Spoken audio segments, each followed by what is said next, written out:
এভাবে আপনাদের সামনে আমাকে দাঁড়াতে হবে, এটা খুবই আনফরচুনেট ছিল।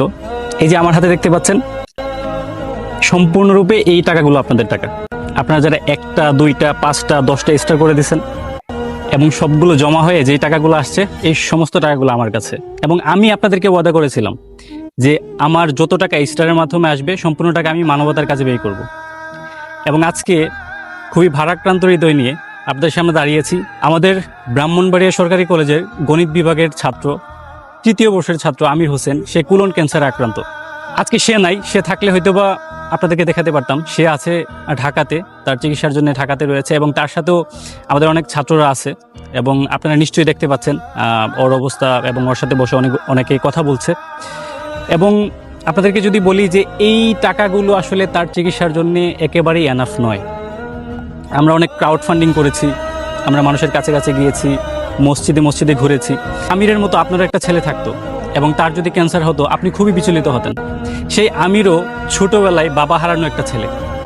সে এই সময়ে এসে ন্যাশনাল ইউনিভার্সিটির 3য় বর্ষের ছাত্র হয়েও টিউশন করায় তার ফ্যামিলিকে চালায়। তার ফ্যামিলি তাকে সাপোর্ট দেওয়ার মতো কোনো অবস্থাতে নাই। সে কারো না কারো ছেলে, কারো না কারো ভাই, কোনো না কোনো মমতাময়ী মায়ের আদরের সন্তান।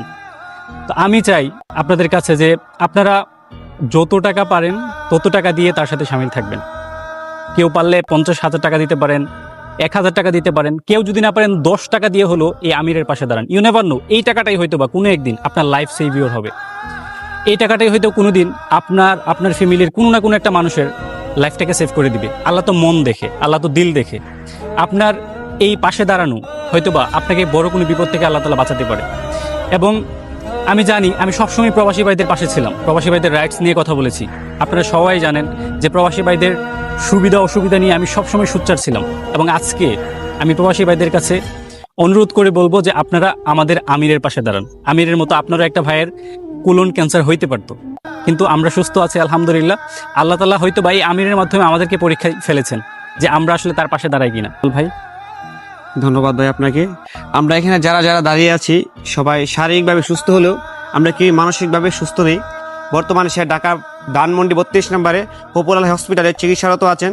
আমিরের বর্তমানে চিকিৎসা চলমান আছে। তার এমআরআই এবং সিটি স্ক্যান রিপোর্টগুলো আজকে আসার সম্ভাবনা আছে। আজকে রিপোর্টগুলো আসলে আমরা ডাক্তারকে দেখাবো এবং ডাক্তার ইতিমধ্যে বলেছেন যে ওকে কেমোথেরাপি দিতে হবে এবং তার থেরাপি এবং সকলগুলো যে বহন করার মতো তার পরিবারে তার বাবা নাই।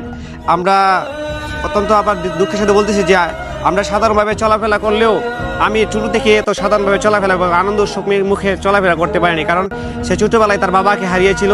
বাবাকে হারিয়ে সে মাধ্যমিক উচ্চ